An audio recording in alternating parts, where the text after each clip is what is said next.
In today's video, I'm going to show you how to delete a team on Figma quickly and safely, step by step.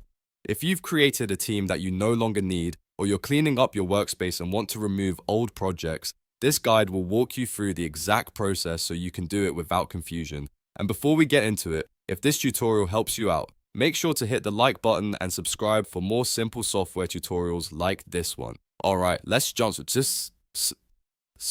right in. First, open Figma and go to your dashboard. Once you're on the main file browser, look at the left sidebar and find the team you want to remove. If you don't see it right away, you can also click All Projects to locate it from your full list of workspaces. The goal here is to make sure you are selecting the correct team before deleting anything, because once a team is removed, it can't be restored easily. After you found the team, select it so you're viewing that team's page. At the top toolbar, look for the drop-down menu icon right next to the team name. This menu gives you access to team settings and management options. Click that drop-down, and from the list of actions, choose Delete. Figma will then ask you to confirm this action because deleting a team is permanent. In the confirmation box, type the exact name of the team as it appears on screen.